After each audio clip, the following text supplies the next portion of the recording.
यह भारत का एक ऐसा पवित्र कुंड है जहां स्वयं भगवान परशुराम को अपने सबसे बड़े पाप से मुक्ति मिली थी।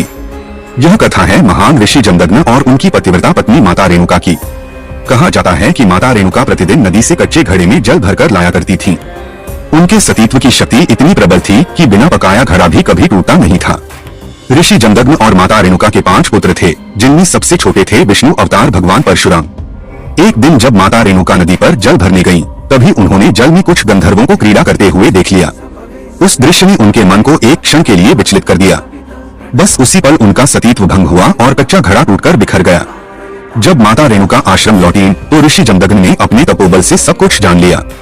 क्रोध में आकर उन्होंने अपने पुत्रों को आदेश दिया, अपनी माता का वध करो। चारों बड़े पुत्रों ने इस आज्ञा को मानने से इनकार कर दिया। इससे और भी क्रोधित होकर ऋषि जमदग्नि ने उन्हें तुरंत पत्थर बन जाने का श्राप दे दिया। अब बारी आई सबसे छोटे पुत्र परशुराम की। उन्होंने पिता की आज्ञा को ही अपना धर्म माना। भारी हृदय से उन्होंने अपनी कुल्हाड़ी उठाई और अपनी ही माता का वध कर दिया।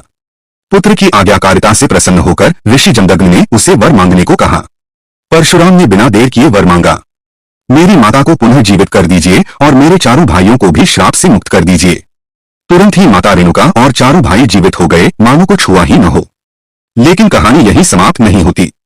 मातृहत्या का पाप भगवान परशुराम की कुल्हाड़ी से ऐसे चिपक गया कि वह उनके हाथ से अलग ही नहीं हो रही थी।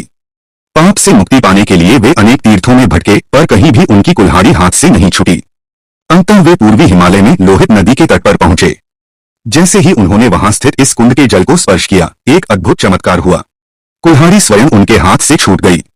यही स्थान आज अरुणाचल प्रदेश का प्रसिद्ध परशुराम कुंड कहलाता है। कहा जाता है कि जैसे इस कुंड ने भगवान परशुराम को पाप मुक्त किया, वैसे ही आज भी यह श्रद्धालुओं के पापों का नाश करता है। इसी विश्वास के साथ हर वर्ष मकर संक्रांति पर हजारों भक्त यहाँ स्नान करने आते हैं।